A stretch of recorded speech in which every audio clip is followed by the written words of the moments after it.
portugueses, hoje, em dados reportados ao dia de ontem, o número de infectados é de 11.721. O de internados, 6.117. O de cuidados intensivos, 742. E o de mortes, 275. A 2 de novembro, dia da evocação das vítimas da pandemia no Palácio de Belém, havia 2.590 mortos. São agora 10.469. Para eles, assim como para os mortos não Covid, destes quase 11 meses de provação, vai o nosso primeiro e emocionado pensamento. Para eles e para as suas famílias. São, com os demais que sofreram e sofrem e lutam dia após dia pela vida e a saúde, o retrato do Portugal em que decorreu esta eleição. Em plena pandemia agravada em janeiro, com estado de emergência e confinamento inevitável, com crise económica e social, queda de crescimento e projeção na pobreza e nas desigualdades. Numa Europa e no mundo, também a braços com a pandemia, de novo a tenderem a fechar fronteiras.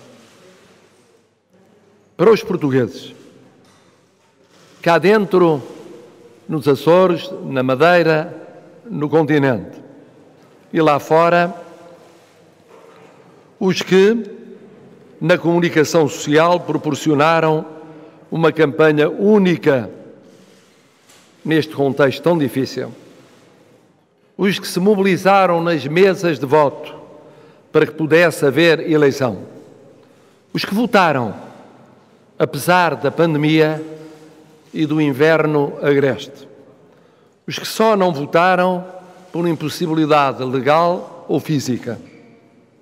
Os que o não fizeram por sua opção muito pessoal. Para todos eles, em particular os que mais se sacrificaram para que a democracia não fosse vencida pela pandemia, vai uma palavra de gratidão ilimitada pelo serviço que prestaram à liberdade, ao Estado de Direito e a Portugal. Para as senhoras candidatas e os senhores candidatos, vai também o meu testemunho reconhecido pelo seu devotado empenhamento cívico, em condições nunca vividas em 46 anos de democracia.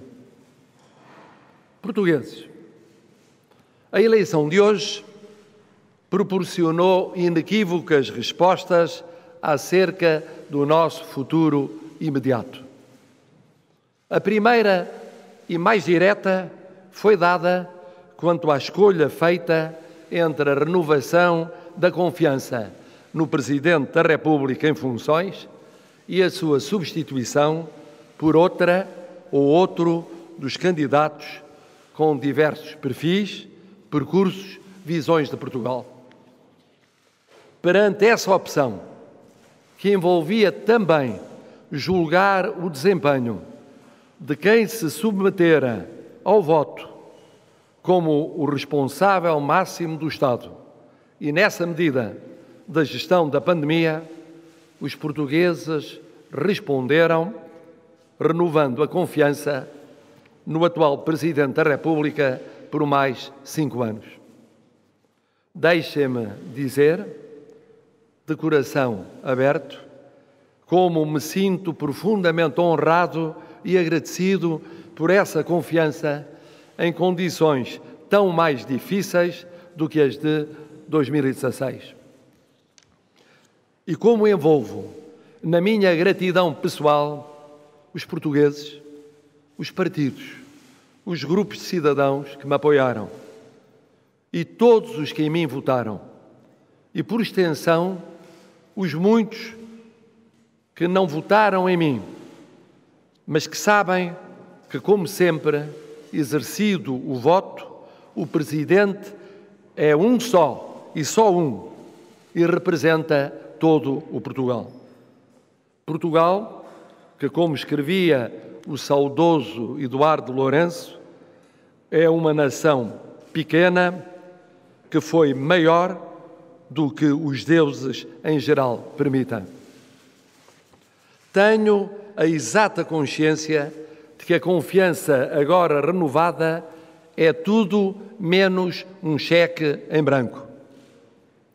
Quem recebe o mandato tem de continuar a ser um presidente de todos e de cada um dos portugueses. Um presidente próximo, um presidente que estabilize, um presidente que una, que não seja de uns os bons contra os outros os maus, que não seja um presidente de fação, um presidente que respeite o pluralismo e a diferença, um presidente que nunca desista da justiça social. Mais do que isso, o mandato nas condições em que foi conferido, com uma abstenção elevada, descontando embora o efeito determinante da pandemia, mas também com uma significativa subida de percentagem e de voto absoluto relativamente há 5 anos, obriga o Presidente reeleito a reter 2 mensagens muito claras. Uma, ter a noção de que os portugueses, ao reforçarem o seu voto, querem mais e melhor. Querem mais e melhor em proximidade, em convergência, em estabilidade, em construção de pontes, em exigência, em justiça social e, de modo mais urgente, em gestão da pandemia. Entendi esse sinal e dele retirarei as devidas ilações. A outra mensagem é tudo fazer para persuadir quem pode elaborar leis a ponderar a revisão, antes de novas eleições, daquilo que se concluiu dever ser revisto, para ajustar a situações como a vivida e, mais em geral, para ultrapassar objeções ao voto postal ou por correspondência. Objeções essas que tanto penalizaram os votantes, em especial os nossos compatriotas espalhados pelo mundo. Compreendi este outro sinal e insistirei para que seja finalmente acolhido. Mas para além destes 2 sinais, quanto ao mandato renovado, há ainda uma resposta mais importante que o voto dos portugueses deu à pergunta crucial acerca do que não querem e do que querem para Portugal nos próximos 5 anos.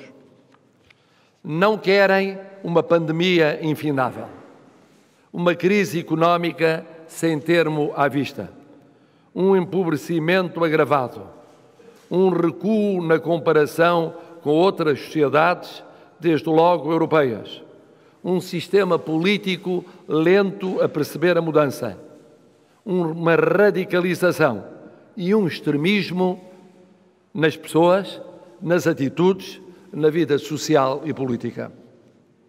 E querem uma pandemia dominada o mais rápido possível, uma recuperação de emprego, rendimentos, crescimento, investimento, exportações e mercado interno.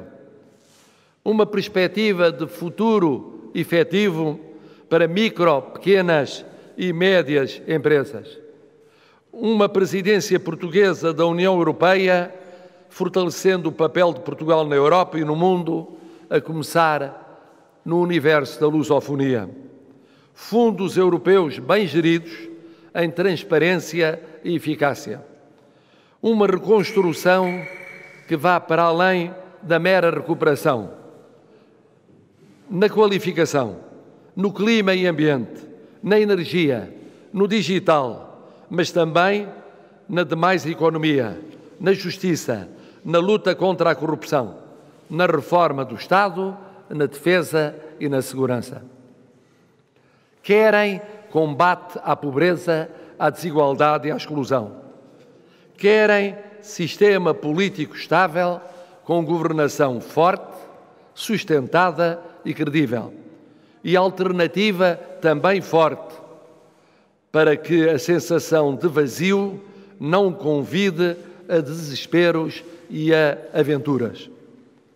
Querem que a democracia constitucional responda aos dramas e angústias dos portugueses, mas uma democracia que respeite a Constituição. Uma democracia democrática, não uma democracia iliberal, ou seja, não democrática. Querem, ao fim e ao cabo, sair deste quase ano de vida congelada, adiada, dilacerada, para um horizonte de esperança, de projeto e de sonho. Dentro de 3 anos, estaremos no meio século do 25 de Abril. E é inconcebível que se não possa dizer, então, que somos não só muito mais livres, mas também muito mais desenvolvidos, muito mais iguais, muito mais justos, muito mais solidários do que éramos no início da caminhada. E tanto como nos prometemos nesse início. E antes disso, antes desses 3 anos, temos de reencontrar o que perdemos na pandemia, refazer os laços desfeitos, quebrar as barreiras erguidas, ultrapassar as solidões multiplicadas, fazer esquecer as xenofobias, as exclusões, os medos instalados. Temos de recuperar e valorizar todos os dias as inclusões, as partilhas, os afetos, as cidadanias esvaziadas pela pobreza, pela dependência, pela distância. E temos de partir quanto antes para podermos atingir a meta a tempo de não deixar esmorecer a esperança. Até porque a melhor homenagem que podemos prestar aos mortos que lembrei no começo destas palavras é cuidar dos vivos e com eles recriar Portugal. Mas se assim é, a principal resposta dada por esta eleição é uma e uma só. Tudo começa no combate à pandemia. Se a pandemia durar mais e for mais profunda, tudo o resto que queremos tanto correrá pior, durará mais, será mais difícil de enfrentar. Por isso mesmo, sendo tudo urgente, numa sociedade em crise, como numa Europa e boa parte do mundo em crise, o mais urgente do urgente chama-se agora combate à pandemia. Temos de fazer tudo o que de nós dependa, mas mesmo tudo para travar e depois inverter um processo que está a pressionar, em termos dramáticos, as nossas estruturas de saúde. Temos de garantir, por obras e não apenas por palavras, aos nossos heróis profissionais da saúde, que não há 2 Portugais com sentidos e ritmos diversos ou opostos. O deles, que tornam possível o impossível, sempre no limite. E o dos outros, o nosso, a viver de longe e a converter em tema de especulação teórica ou a tratar, às vezes, distraidamente demais, o que é um drama de tantos milhares de portugueses. Temos de manter e reforçar a iniciativa, a firmeza, a resistência, a capacidade de aprender e aprender mais depressa, com o imprevisto, com o que acertamos e o que erramos, com o novo, com as novas variantes ou estirpes da pandemia, com o psicológico e politicamente mais esgotante. É essa, e é bom que fique claro isso, nesta noite, continua a ser essa a minha primeira missão, para estas semanas e para os próximos meses, em solidariedade institucional total com a Assembleia da República e o Governo, e tentando envolver o maior número de partidos e parceiros económicos e sociais numa desejável conjugação coletiva. É essa, continua a ser essa também a nossa primeira missão. Conter primeiro, abreviar depois a pandemia, para que possamos passar definitivamente ao resto, tão essencial que temos de fazer. E não deixa de ser uma desafiante ironia do destino que essa missão, que é minha, que é vossa, que é nossa, possa continuar a contar como presidente reeleito com alguém que pertence a um grupo de risco, simbolizando que estamos todos unidos, os mais novos e os menos novos, simbolizando a unidade essencial do nosso combate comum. Mais um combate daqueles, muitos, que em quase 9 séculos foram o melhor da história de Portugal. Mais um combate que, custe o que custar, vamos vencer. E termino como terminei há 5 anos, que acima de uns e de outros, sem separar uns e outros, viva Portugal! Viva Portugal! Viva sempre Portugal!